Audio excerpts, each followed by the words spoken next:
Vais a conocer la ermita de San Zoilo. Es una ermita tan importante que incluso en las paredes del Palacio de Gobierno de Italia, en el Palacio Quirinal, hay un óleo suyo. Ay, soy la persona más humilde de esta localidad, porque me llamo Humildad. Mi marido era zapatero, pero era buen zapatero y el más guapo del pueblo. Bueno, hola, me llamo John, soy divulgador astronómico y me da a mí que esta noche va a caer algo gordo que viene del espacio aquí en Caseda, seguro.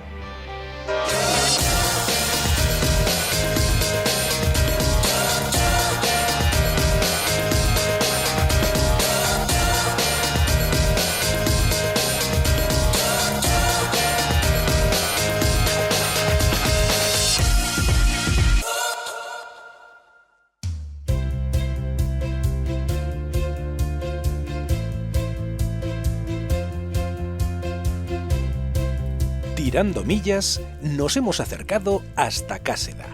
Situada en la Merindad de Sangüesa, ha sido y es punto de comunicación entre los valles pirenaicos y las tierras de la Ribera. Aquí, en la ermita de San Zoilo, descansaban pastores y almadieros.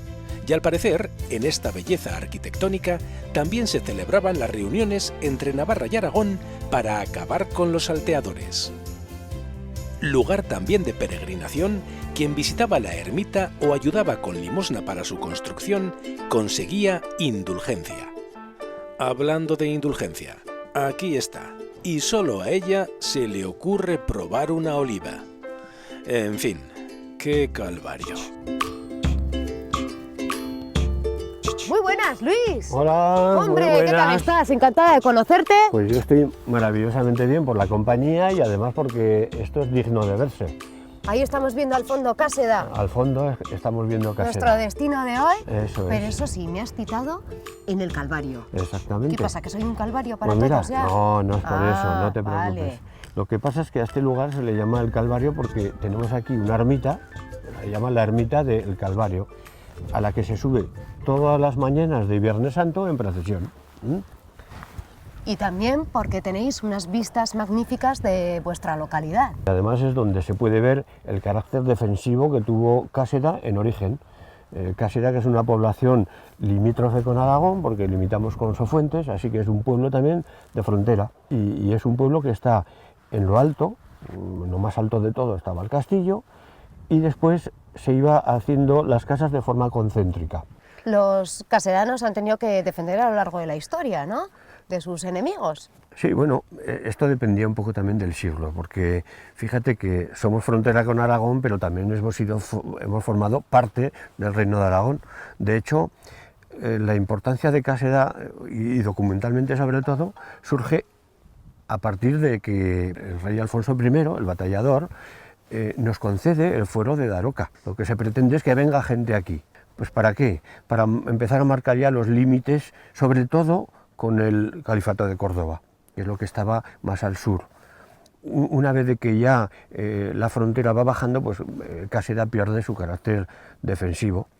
Y el segundo punto de importancia es Juan II de Aragón y de Navarra también, que gracias a la ayuda que les prestó en su lucha contra su hijo, el príncipe de Viana, pues lo dotó de montón de privilegios, pero sobre todo privilegios económicos.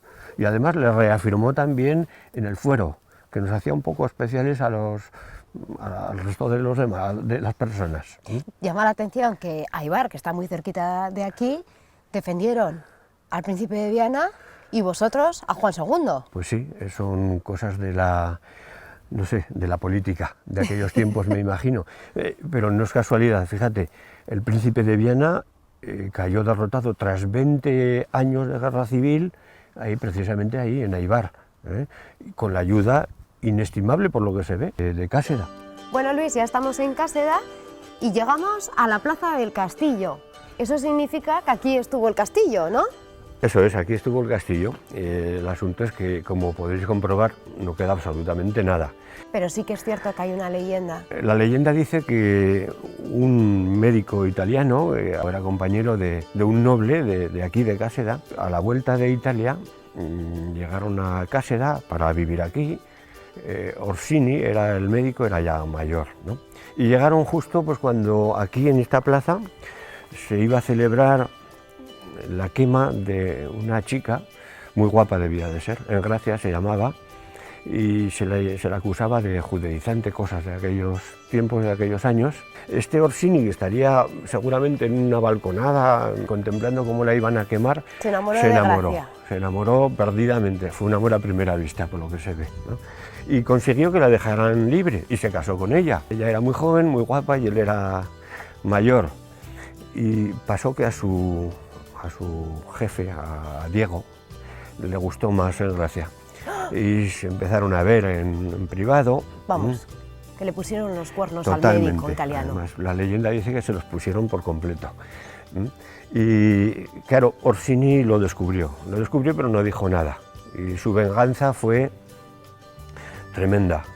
Su venganza fue mediante unas artimañas, logró que Diego un día fuese de viaje. Durante el viaje había contratado a unos ladrones que lo asaltaron, lo cogieron, y en una cena en la que estaba el rey presente, Juan II además, dicen, pues estaba con su mujer, con Engracia, que no sospechaba absolutamente nada, y dijo que le iba a hacer una especie de regalo, y le regaló una caja. Cuando la abrió, bueno, su sorpresa fue tremenda, porque estaba ahí estaba Diego. Pero como además el causante de la muerte había sido un médico, estaba totalmente descuartizado, o sea, debió de ser un hecho, vamos, tristísimo. Engracia murió de la sorpresa también. Bueno, Luis, ya estamos en La Joya, en la ermita de San Zoilo. Eso es. ¿Cuál es la historia de esta ermita? Pues mira, tradicionalmente en los documentos además no se dice ni que es una ermita, se dice que es la basílica. Es tremendamente grande, tiene unos 29 metros de largo y 9 de ancho, o sea, tiene las dimensiones de una iglesia. Está como a 2,5 kilómetros de la población de Cáseda y está construida en dos fases, por así decirlo.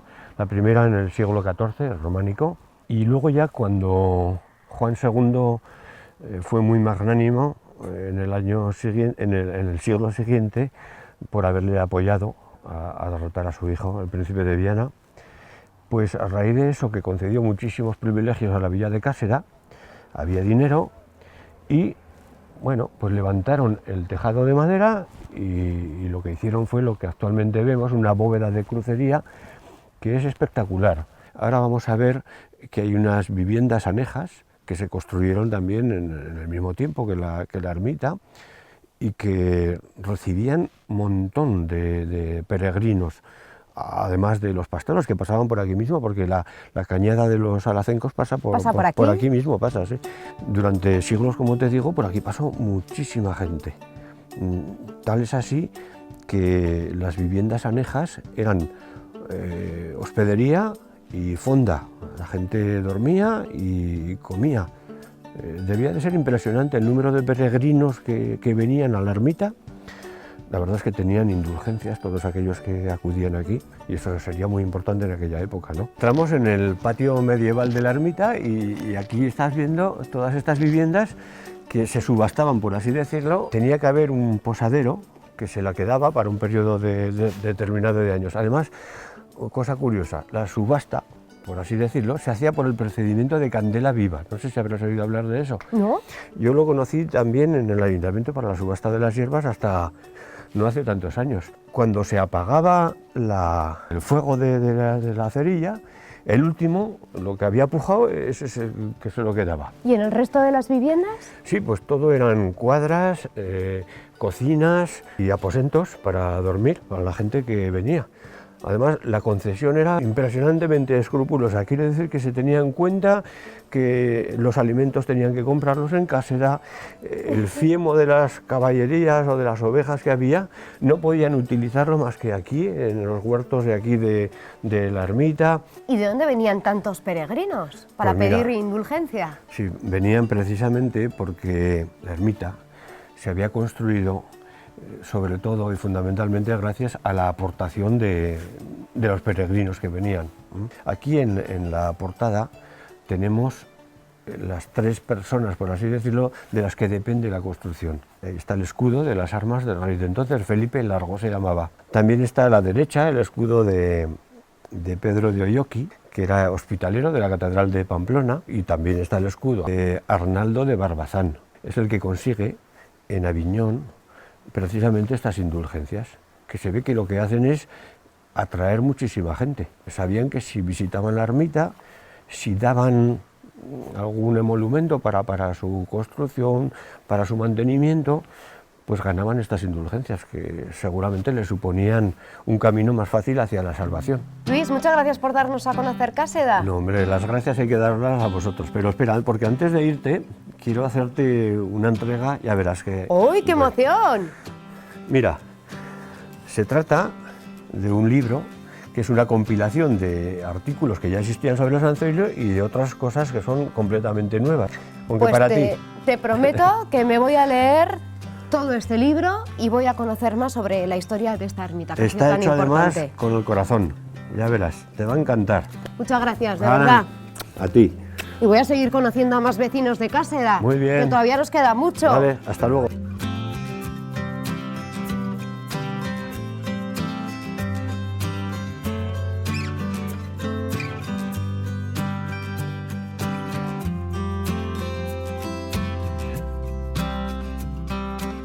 ¿Pero qué hace? Muy buenas. Hola, buenos días. ¿No te ha asustado? No, no mucho, Vaya. no. ¿Qué estás haciendo? Estoy intentando ver el sol, bueno, que ahí se ve entre nubes un poco. Mira, si te fijas, A ver. puedes ver la esfera blanca, que es el sol ¡Hala! entero. Incluso un grupo de manchas solares, verás a la derecha, un poco Sí. en la parte central del sol, ¿lo ves? ¿Eres de esas personas que está todo el día mirando al cielo a ver qué es lo que capta y lo que puede ver? Bueno, forma parte de mi trabajo, mirar el cielo, sí. Hacer fotografías de diferentes objetos del cielo, reportajes, explicando también cómo se fotografía. John, eres vecino de Cáseda. Ujú. Aquí tienes una tienda de astronomía. Ujú. ¿Y por qué decides instalarte aquí, en esta localidad? Sí, bueno, principalmente porque hace mejor tiempo que de donde yo soy, de San Sebastián, del Cantábrico. Mi padre era de Cáseda, mi abuela materna también era de Cáseda y ha sido el pueblo al que hemos venido pues, desde chavales toda la vida. Además del negocio, como has comentado, de tienda de telescopios, hago documentales de televisión también, de divulgación de la astronomía. Documentamos diferentes fenómenos astronómicos muy interesantes que son imposibles de ver desde España en muchas ocasiones, como las auroras polares, por ejemplo. Cada 2-3 años hacemos un documental, más o menos. ¿Y qué es lo que ha podido captar tu cámara? Pues desde eclipses totales de sol en el desierto del Sáhara hasta auroras polares en el Ártico canadiense, tránsitos de Venus por delante del Sol, como ocurrió en el 2004, por ejemplo, y bueno, pues bastantes cosas, sí. Y luego las imágenes un poco más clásicas de observación, que son pues la Luna, los planetas, anillos de Saturno, las nubes de Júpiter, ese tipo de cosas que sí que están visibles desde cualquier punto de España, pero que a veces por desconocimiento pues la gente no sabe, ¿no? ¿Y cuál ha sido el mejor espectáculo que has captado? La aurora polar. ¿Cuándo empezó tu afición por el universo? Pues a los 13 años, sí, viendo Saturno. Por cierto, me lo enseñó un vecino.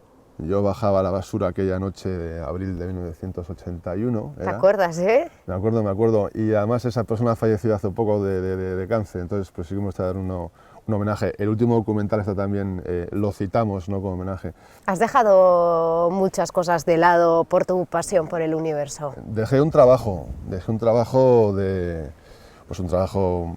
que no estaba mal y tal, y decidí que ese era el momento de intentarlo o no.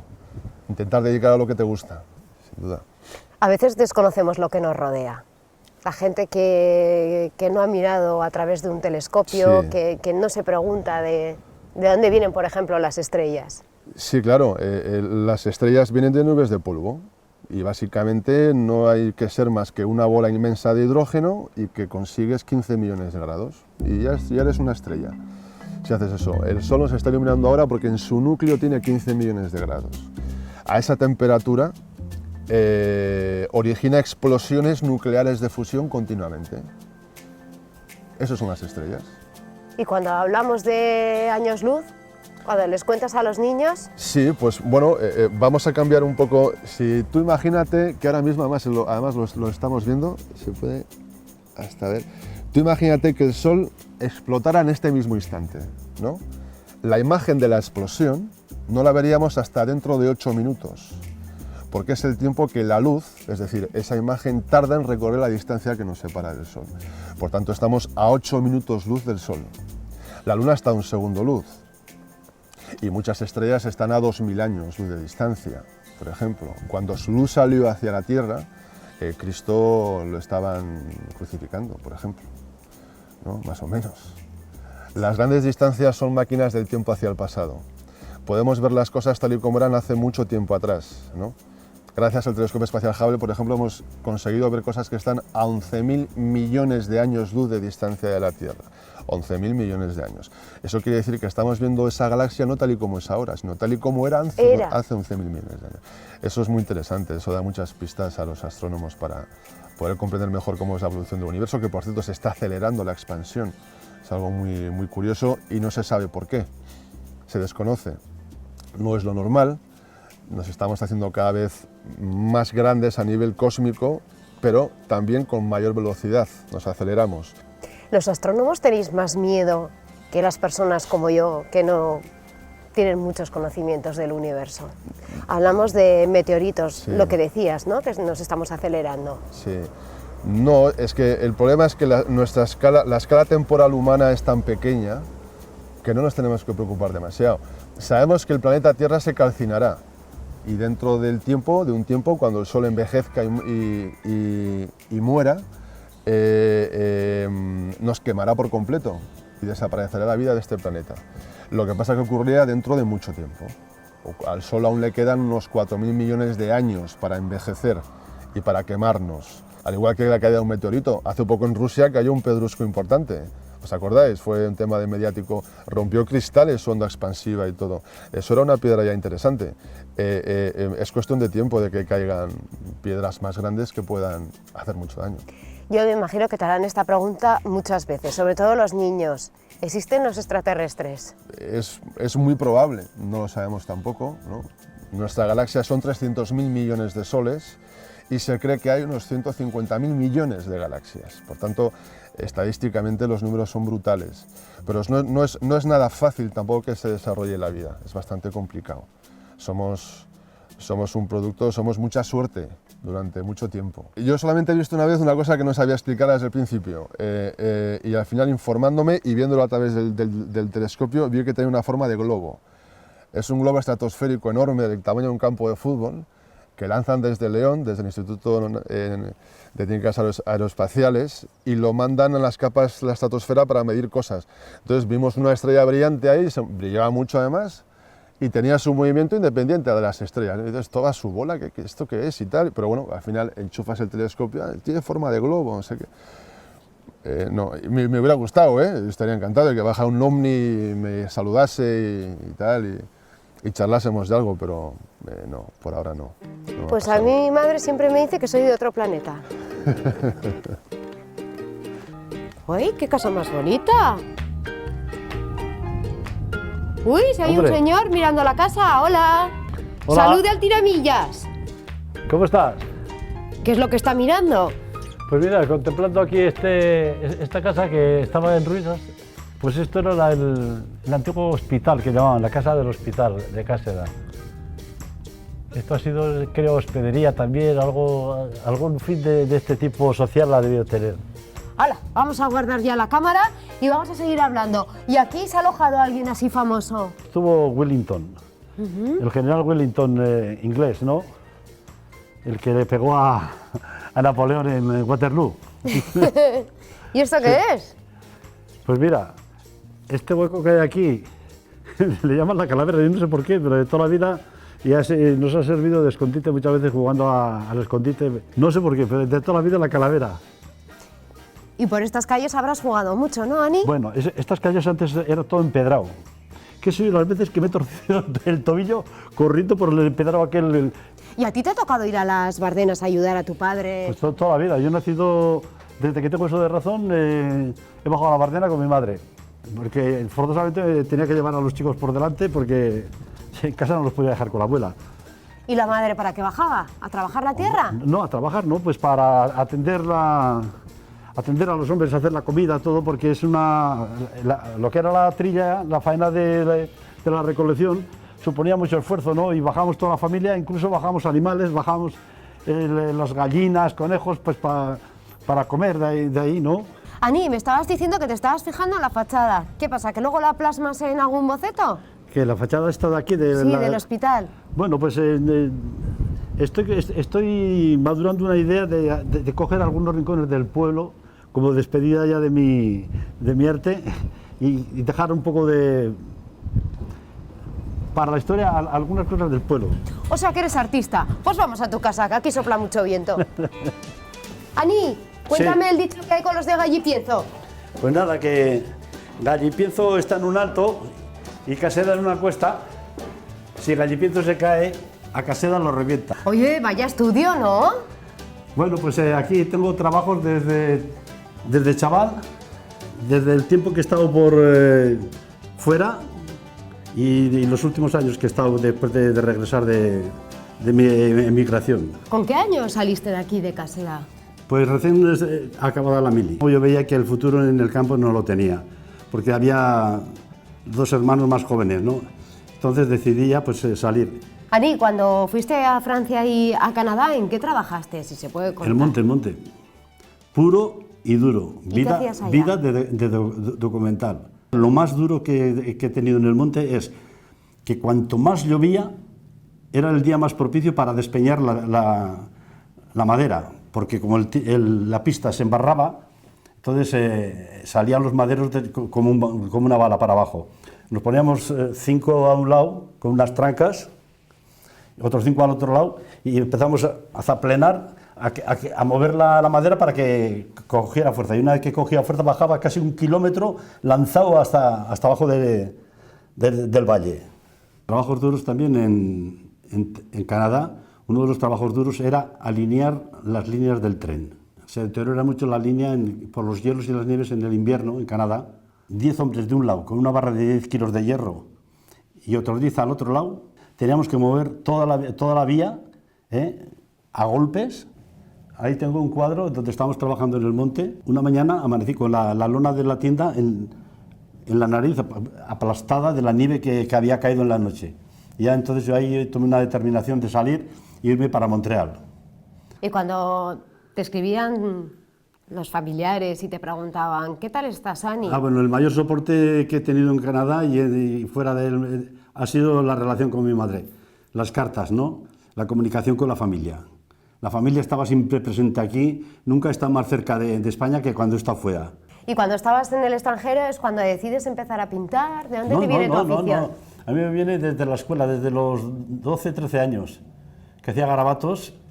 Esos garabatos poco a poco se fueron sofisticando más. Y cuando estabas en Canadá, en las tiendas de campaña y demás, ¿te daba por dibujar? Pues tenía mi blog y dibujaba. De hecho... ¿Cuáles son los cuadros mira, que...? Esto lo he hecho yo en un desván, con luz de candil en Francia. Estos son indios de allá, esquimal y un indio creek. Yo diría que soy un artista indefinido. ¿Le das a todo? No me puedo definir porque he tocado todos los palos en el arte. He tocado, ya ves... Bodegones, paisajes... abstracciones... Ani, yo sé que cuando estabas en Canadá y en Francia siempre estabas dibujando en tus ratos libres. Sí. Pero también te acompañaba una con curvas. Venga, quítate el abrigo, coge la guitarra... Me pillas más desentrenado.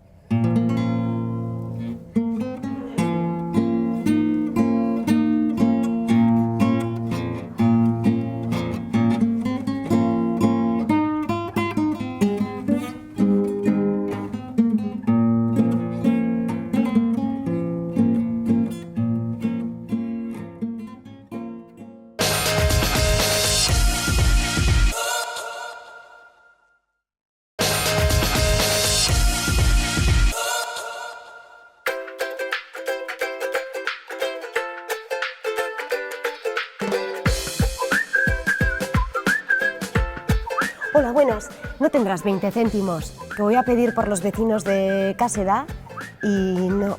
Ah, mira, gracias. Un poco de cara tienes tú, ¿eh? ¿Qué va? ¿Qué dices? Y yo es por vosotros. ¡Hala! Ya está la vela Bueno, encendida. siendo para los vecinos de Cáseda, Oye, por cierto, que he entrado en esta iglesia del siglo XVI y he dicho, vaya retablo. es el primer retablo que hizo Juan de Ancheta en Navarra. Él había trabajado en Burgos, en Valladolid, pero vino aquí a Navarra, hizo este retablo y a partir de este trabajó por cantidad de pueblos. Pues, por ejemplo, el retablo de Santa María de Tafalla, que es parecidísimo, y también en Aragón, en Zaragoza, en Huesca. Entonces Juan de Ancheta es un autor muy reconocido. Creo que le llamaban el Miguel Ángel de aquí, ¿no?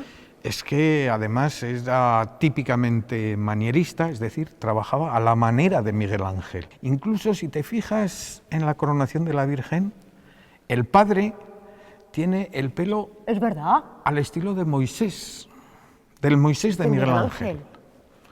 Efectivamente. ¿Y quién mandó construir este retablo? Porque había que tener dinero, ¿no? El pueblo. El pueblo, había una cofradía eclesiástica indudablemente muy rica, porque construir este retablo, entre 1576 y 1581, teniendo en cuenta que la iglesia había acabado de construirse en 1570, hace falta tener mucho dinero para hacer todo eso en tan poco tiempo. Es un pueblo realmente con muchas tierras, había mucha ganadería en aquella época, los pastores tenían que pagar cantidades por las hierbas y eso servía para hacer cantidad de cosas. Además, el diezmo de la iglesia se dedicó a todo esto. Y además erais muy listos, porque cuando vinieron los franceses, para que no se llevasen vuestras obras de arte, las escondisteis todas. También cuando vino Wellington, que pernoctó aquí 3 noches, y también hubo que esconder del ejército español las joyas. ¿Qué destacarías también de esta iglesia? Por supuesto, a San Zoilo, que ahí está. Sí, no es que valga mucho la imagen, pero para el pueblo es un símbolo y además estaba en la ermita de San Zoilo. Lo que ocurre es que hubo que traerlo aquí ya que sufrió varios robos. Quizá lo más interesante para mí es el Cristo del Calvario, esa pieza del siglo XIV. Porque aquí también en Cáseda hay una tradición y es la subasta de los pasos de la Semana Santa. Se subastan y se sacan en procesión.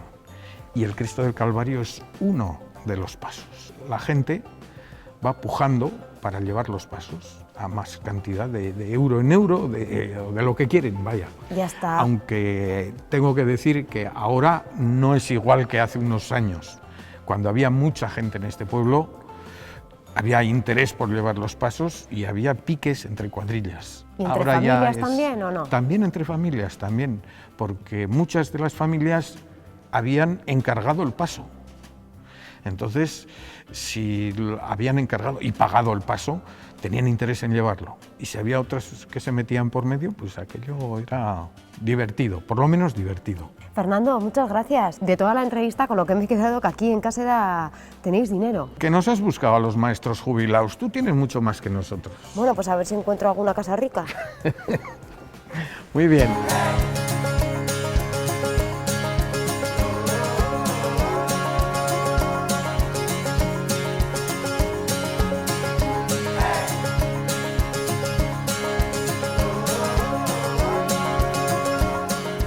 Hola, muy buenas. Hola, buenas tardes. Esta es la cooperativa cerealista, ¿no? Esta es la cooperativa cerealista, Porque sí. claro, hoy que estoy pisando el grano, porque estaba hablando con los vecinos de aquí de Cáseda y de San Isidro del Pinar y me han hablado de la importancia del trabajo de la tierra, de esta cooperativa. ¿Cuándo nace? Pues nació en el año 1986 y se empezó a trabajar primero en San Isidro del Pinar. No sé si de las más importantes, pero por lo menos de las más extensas de terreno, sí.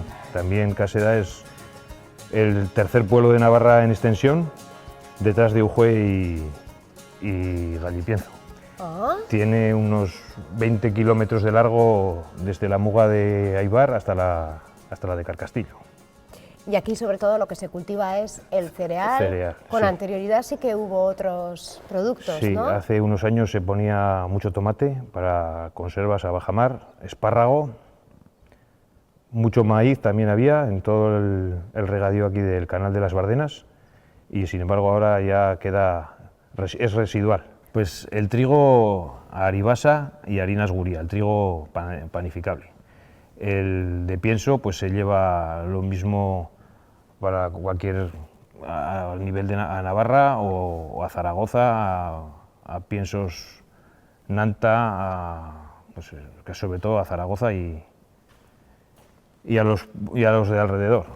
Y luego colza, que también empezamos a criar para biocombustible, esa se exporta a Francia. Por cierto, ¿con qué agricultor podría yo hablar? Pues con Agustín Larraz. Agustín Larraz. Agustín Larraz, sí. ¿Y dónde lo puedo encontrar? Pues lo podrás encontrar en el Huerto del Puente, donde el campo del fútbol. En el Huerto del Puente.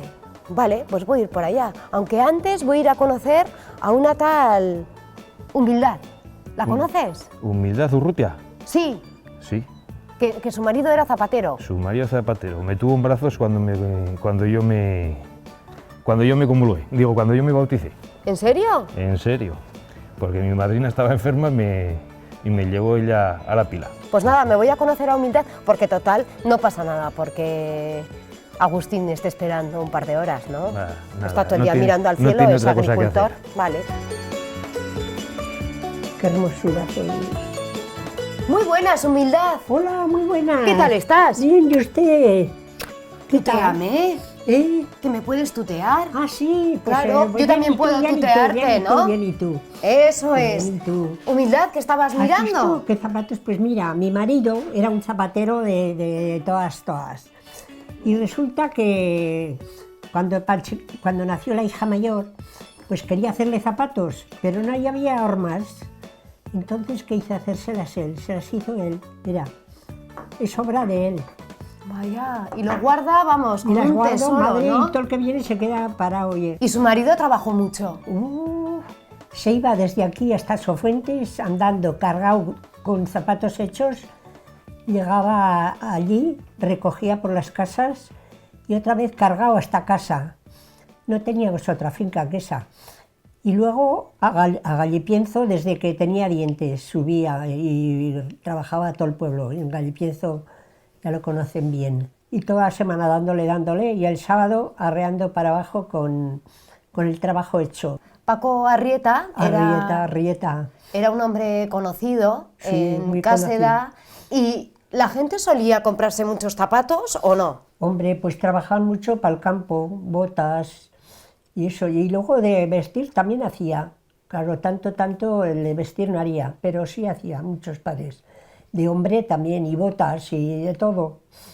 Que no tenía ningún... más que él trabajar y trabajar. Me imagino que también se arreglarían mucho los zapatos, porque entonces no había dinero para comprarse. Mediasuelas, tapas, todo que había. Y de toda clase de arreglos. No encontraba difícil nada. Ya podía estar el roto que tendría, que él no encontraba dificultad. Me han comentado que hasta allí estarán, se quiso llevar a su marido, Hombre, porque era muy buen profesional. Que lo querían mucho, mucho. Y dijeron, nosotros no nos movemos de Cáseda, no nos vamos a Pamplona. No, y teniendo la humildad ya, ¡bueh! Y cuando se iban a ir curas los chavales de aquí, les hacía todos los zapatos para ir al seminario. Al seminario, y antes del seminario a los colegios. ¿Y cuánto duraban los zapatos? ¡Madre de Dios! ¿Cuánta vida tenían? Porque Pues no es como bastante, ahora que nos bastante. compramos 3. Oh, no, eran hechos a conciencia.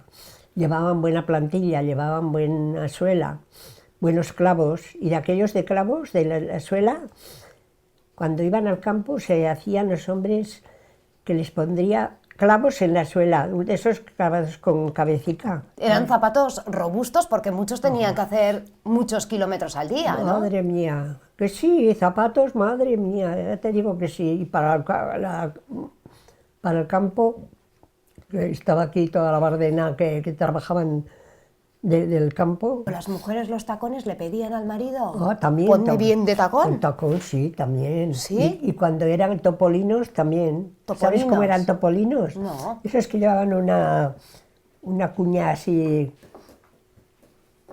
pues aquí largo, aquí ancho y viniendo aquí a nada. Sí, que ahora se llevan otra vez. Como los topolinos que se llevan ahora, sí se llevan mucho y en zapatillas llevan. Pues él hacía con topolinos también para las chicas. ¿Y las alpargatas le gustaban al marido o no? Las alpargatas no gustaba alpargatas, ni las quería. Tu marido también ayudaba a los vecinos a corregir pues, los defectos que se puedan tener, ¿no? Toma, no. Sí, a él si tenía algo que contar, contaba y les enseñaba. Por ejemplo, si alguien andaba con los pies para adentro, creo que él consiguió... Sí. Les ponía, les recargaba o de la parte de adentro o al que sea de la parte de afuera y les hacía al pie, le hacía ponerse derecho. Pues había de todo eso, había sastre, había zapatero, había panadero, había farmacia. Estaba el pueblo muy bien porque tocó las obras del canal.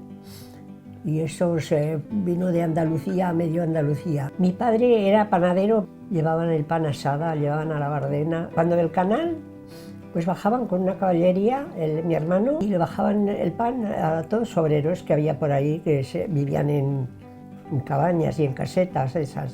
Bueno, Humildad, muchas gracias por haberme atendido. Pues mira, las gracias son mías de haberos conocido. Gracias. Órate, frates. ¡Ay! Majetonas. Pero qué cosas más majas conozco yo, madre. Anda, yo sí que tengo suerte de conocer a personas como tú. Sí. Humildad. ¿Dónde habéis estado? ¿En Eibar también habéis estado? Sí, que vaya todo muy bien, ¿vale? Bueno, así Adiós. sea, así sea. Como dicen los curas, así sea. Así sea.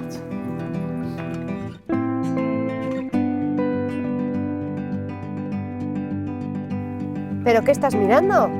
Pues recordando tiempos, la cañada, los pueblos de alrededor. Yo he hecho la vida aquí y es verdad, en este corral de chavalico, empecé aquí.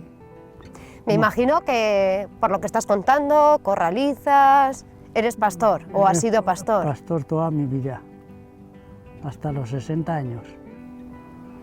Solíamos subir en el verano pues al valle este de la Ezcua, que se dice, por Aoiz, por ahí, por todo eso del pantano, hasta, subimos un verano hasta Azparren, Oroz Betelu, Azparren. Sí. De allá se baja por la cañada, por Equiza, Ozcoidi, Alumbier. Por aquí pasa la cañada salacenca. Sí, sí. Y creo que tus padres eran salacencos y se instalaron aquí. Sí, sí. Cuéntanos la historia. De Huesa. De Huesa cayeron a Eslava. Tuvieron allí las ovejas y la carnicería, pero después uno del pueblo puso ovejas y claro, el de fuera pues había que brincar y vinimos a Cáseda. Y en Cáseda no había ovejas del pueblo. Había habido muchas, pero no, entonces no había más que otro. Y este término de Cáseda tiene, me parece que es el segundo de Navarra en terreno. Le gana Ujue. Y aquí nos instalamos y aquí hemos estado. O sea que había esa rivalidad a los de la montaña, que venían, se instalaban, ¿no? Sí, sí, sí. Y después de pasar la vida, yo me quedé sin, fíjate, a los 14 años me quedé sin madre. Tu padre te manda con las ovejas y hacías la cañada salacenca. Sí. ¿Cómo eran esos viajes? Pues mira, dormir debajo del pino si llovía. Te dejo aquí que sigas contemplando las vistas de Cáseda y del resto de las localidades. Sí. Y si algún día quiero venir a hacer una excursión por el monte, ya te llamaré, que te conoces todos los caminos y las cañadas. Pues sí.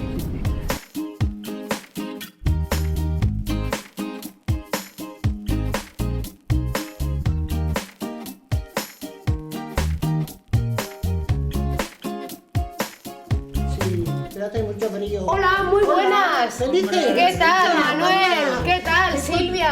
Muy bien, chica. Me ha Muy costado bien. encontrar San Isidro del Sí. Pinar. Ya, Pertenece a Cáseda. a Cáseda, ¿Pero a cuántos kilómetros está? a 14. Tenemos que subir al médico, a todo, a Cáseda. Pertenecemos allí. Y este es un Ok. pueblo que se construyó hace Pues hace 50 años, 60. un poco más. Eso, bajamos aquí en el 61 y de colonización. Oye, aquí pues había mucha gente entonces. Había mucho trabajo, pero mucha alegría también, porque había mucha gente joven. Muchos bajamos todos con críos y donde hay críos hay alegría. ¿Por qué decidisteis en el año 62 venir a este pueblo de colonización? Pues por el trabajo, porque no sabían otra cosa que el campo. ¿En qué consistía el lote? Pues con 10 hectáreas vivíamos entonces bien. Y además teníais que pagar la casa. La casa ¿Os daban una vaca? Una vaca, Una yegua. Una yegua. una carreta y nada más. Y punto. Y a vivir. Y se ponía tomates, pimientos, todo eso contratado. Y los chicos que eran jóvenes y eso ayudaban. Bueno, la vida arrastrada, siempre. Bueno, cuando bajemos, mira, en las condiciones que nos hicieron bajar no podíamos, hoy no hubiéramos bajado. Pero entonces no sé. ¿Teníais agua? Agua de momento no nos pusieron. Unos meses sin agua. ¿Había buena relación entre los colonos? Sí, había mucha alegría aquí. En San Isidro hacíamos las fiestas propias de nuestras, con un par de corderos que nos traía el pastor. A la buena juerga. Sí, había buena armonía aquí. En el caso de Manuel, estuvo viviendo hasta los 30 años en la ermita de San Zoilo. En la ermita, ahí. Sí. Y cerca del caserío también pasaba la cañada, ¿no? Sí, pasaba Salacenca. la cañada y se quedaban ahí.